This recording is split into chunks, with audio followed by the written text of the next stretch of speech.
Hello, everyone, and welcome to overview of Chicago Manual Style. If you're watching this, I assume you're one of my history students at Delta College. However, if you're not and you're just watching this video to kind of learn more about Chicago Manual Style, or maybe you have to use it in one of your classes and you want to learn more about it, then welcome to the video. Welcome to my channel.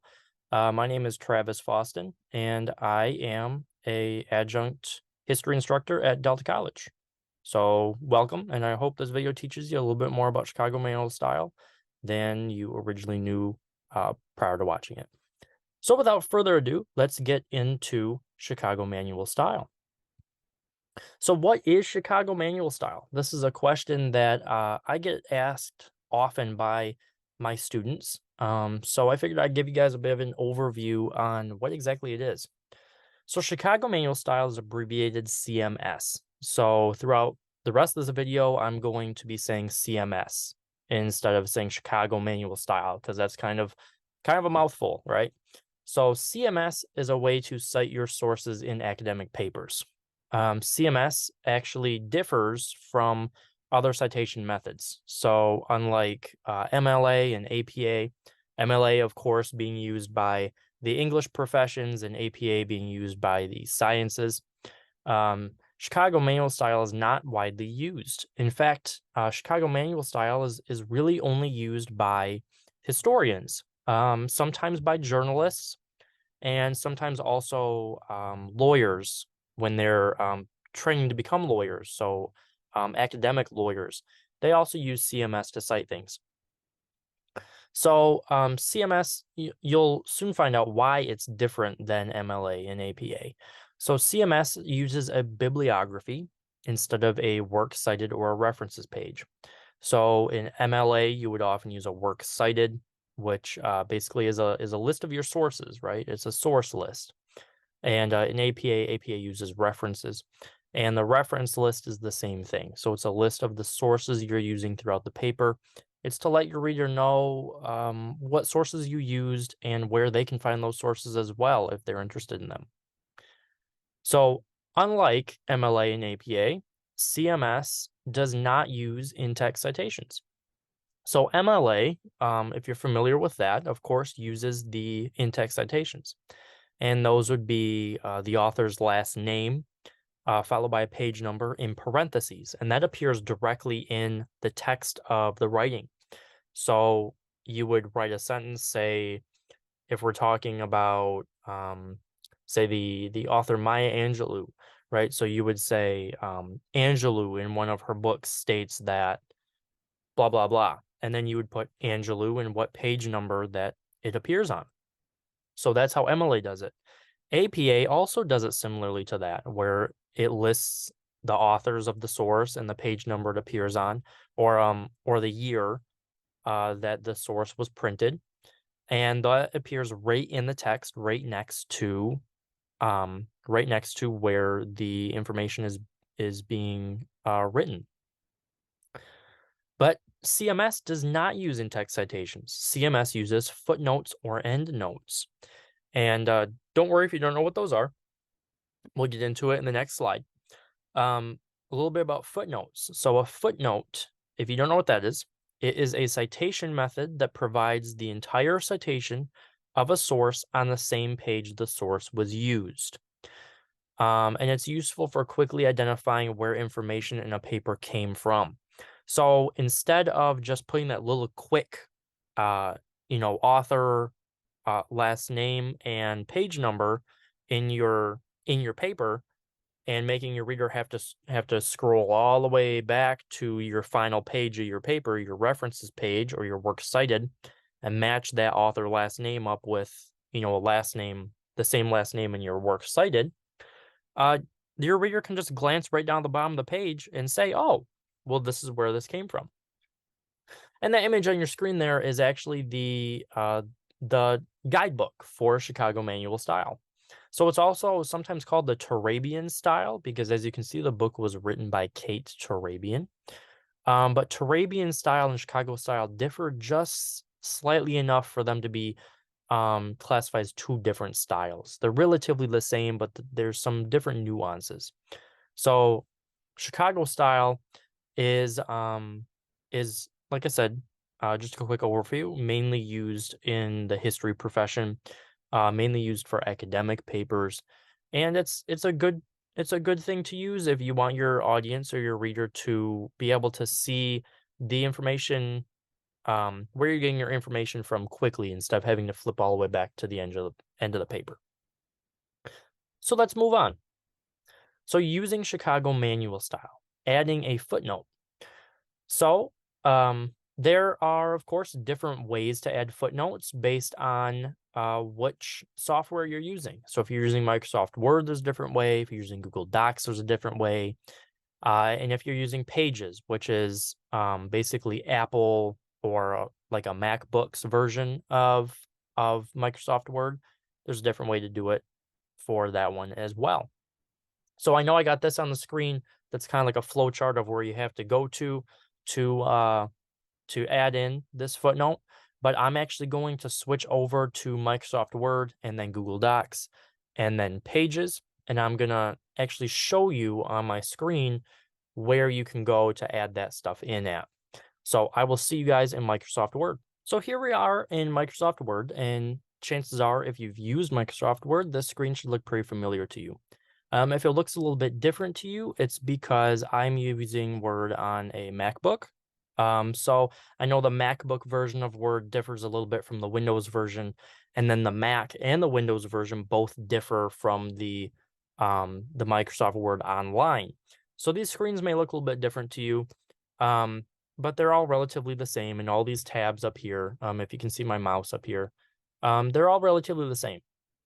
So in order to add a footnote in on Microsoft Word, well, first of all, you want to type your statement in. So let's type in, this is how to add a footnote. Okay. You notice the period is there. Footnotes always come after the periods in a statement that you want to cite. So now that we have our statement that we want to cite, we're going to go up to this top bar on the very top here, and we're going to land on references. So click on references, and you'll see this icon right here that says insert footnote. Now I want you to pay attention to what's going to happen when I click this. So I'm going to click it. It's going to immediately pop me down here at the bottom of the page. So this right here is the reason why it's called a footnote. So you'll see it's at the foot of the page. And the little number 1 is also up here. So this number 1 is called a superscript. And the superscript 1, it ties down to this number 1 footnote. And say, you want to add in another footnote. So let's type in something else. This is how to add another footnote. Let's add another one in and see what happens. You'll see the number 2 is down here now. And the number 2 is right there. So footnotes are always in chronological order. So they're always go 1, 2, 3, 4, 5, 6, 7, 8, 9, 10. And that's exactly how they're supposed to go.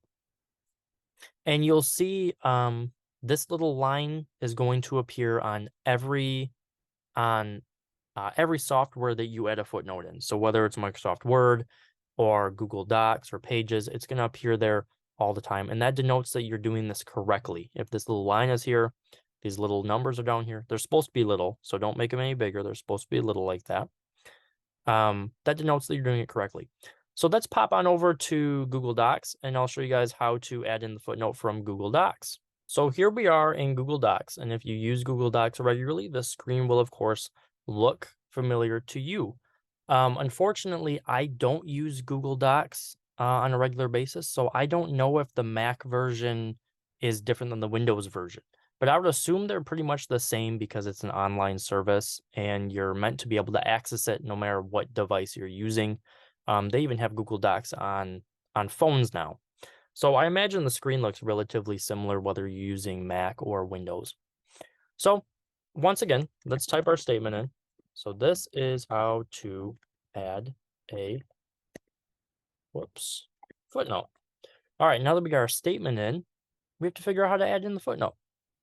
So you'll see up here, these tabs, they're a little bit different than it was on Microsoft Word. There's no references page. So how do we add in a footnote? Well, in order to add in a footnote, we're going to be inserting something into the paper, right? So click on insert right here, footnote. And there's also a special key binding too. So this is probably default key binding. I didn't change any of my key bindings. So on Mac, at least, if you hit the Command Option F button, it'll automatically add one in for you instead of having to go to this drop-down menu. So let's click on footnote and see what happens. So once again, you'll see it pops you all the way down to the bottom of the page. There's that line I was talking about. That's how you know you did it right. So it pops you down to the foot of the page. And if we scroll back up, boom, there's the superscript one that correlates down to this one down here. And as you might imagine, if we try to add in another footnote, it's going to go to 2. And this superscript 2 correlates right down here to this footnote 2. All right, I got one more to show you guys, and that is going to be Pages on Apple computers and MacBooks. So I'll see you over in Apple Pages. All right, guys, welcome to Apple Pages. So if you use a MacBook or another type of Apple computer, chances are you've used Pages before. Pages comes preloaded on every MacBook and Apple computer. I personally don't use Pages. I just kind of streamline all my stuff to be in the Microsoft stuff. So I use Microsoft Word, PowerPoint, all that stuff. But I know there are some students out there who, who don't have Word and they use Pages instead, and that's perfectly fine. Pages works the same way as Word.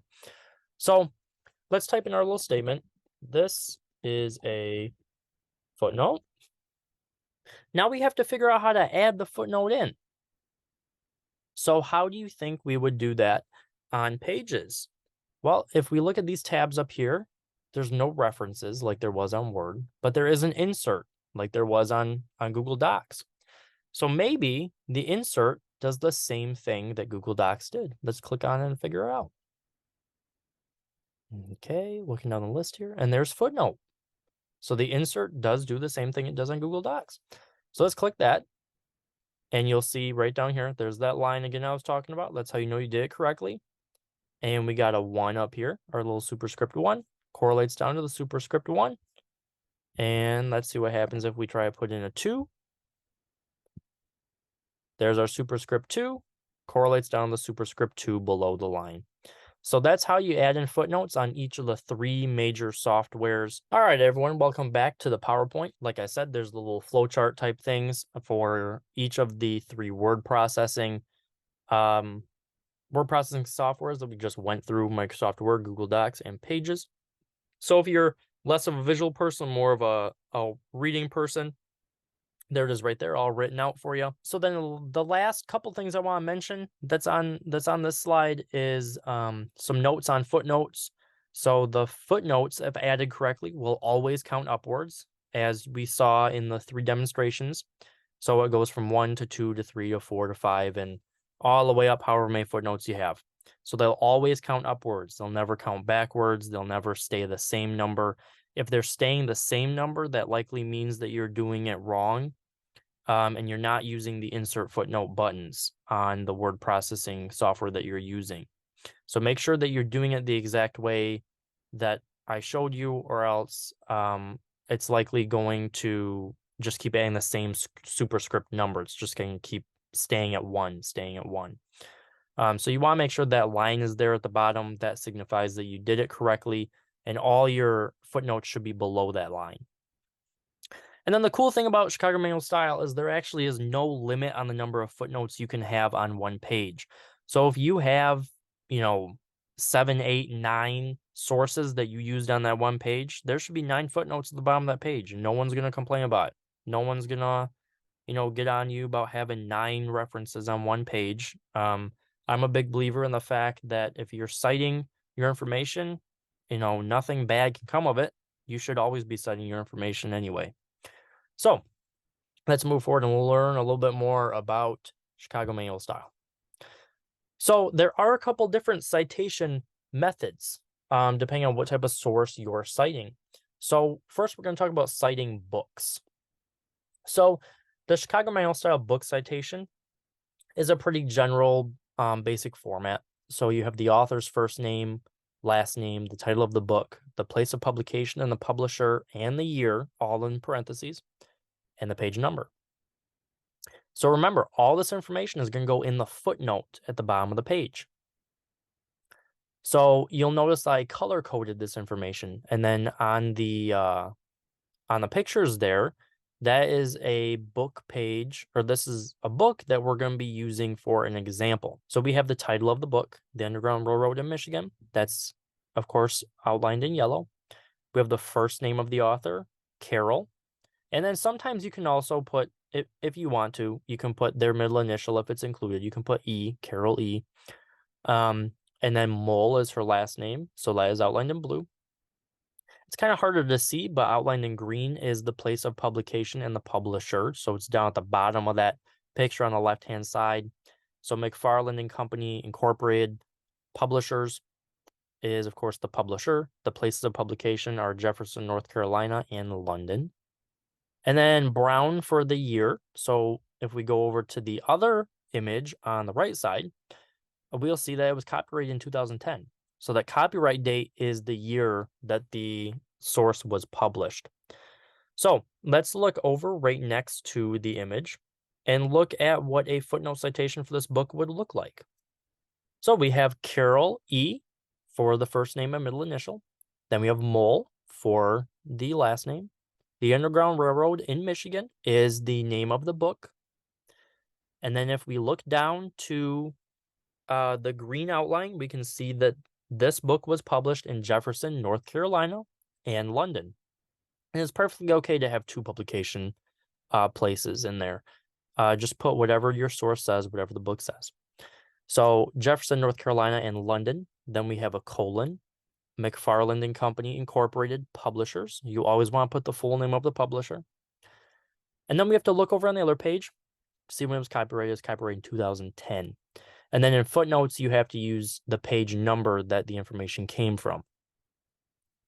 So I want to pop over to Delta's library site now and show you guys what pages these are and how to find these pages. So I'll see you over at Delta's library site. All right, so here we are on Delta's library site.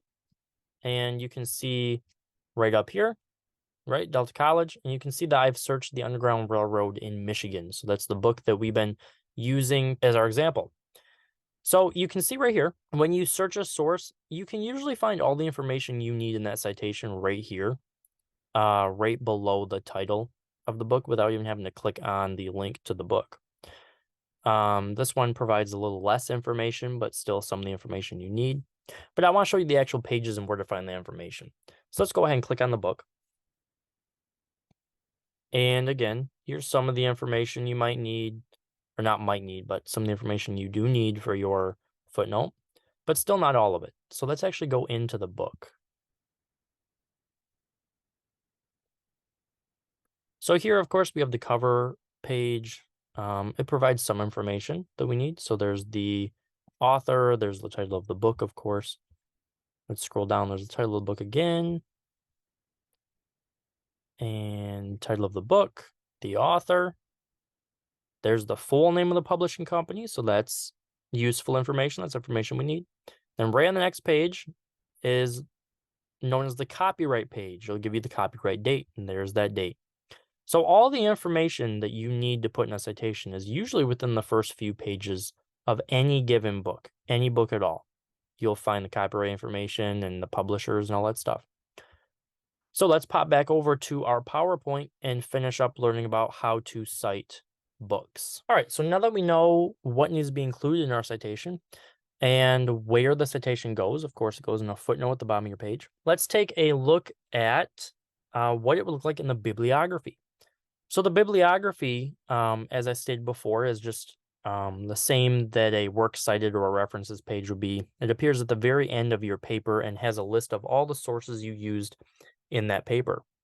So the bibliography is the bibliographical entry for the source is a bit different than the footnote is, and it's important to know the differences between the footnote and bibliographical entry.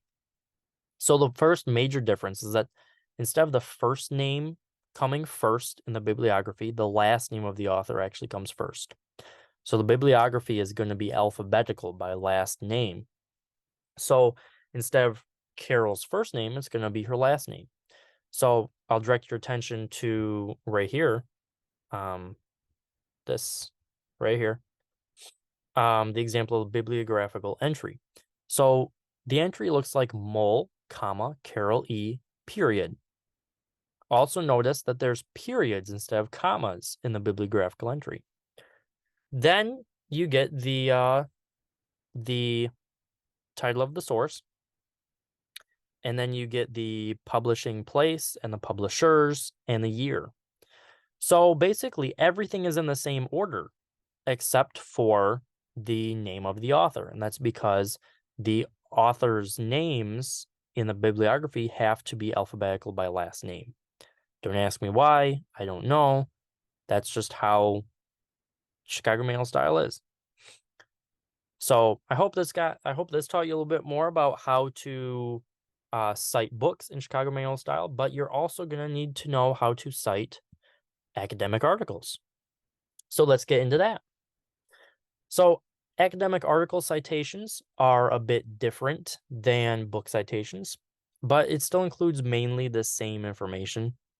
So you still need the author's first name and last name, the title of the article that you're going to be citing, the title of the academic journal that article is coming from, the issue and or volume number, and then also the number that is included in that volume or issue, and then the year that that volume or issue came out and the page number that you're citing. So the example we're going to be using here is an article written by historian Taya Miles. And this article's title is Shall Woman's Voice Be Hushed? Laura Smith Haviland in Abolitionist Women's History. And this comes out of the Michigan Historical Review. So let me direct your attention over here to our example of a footnote. So just like the last one, everything in this one is color-coded as well. So Taya is in red. That's, of course, the author's first name. Miles is in blue. That is the author's last name.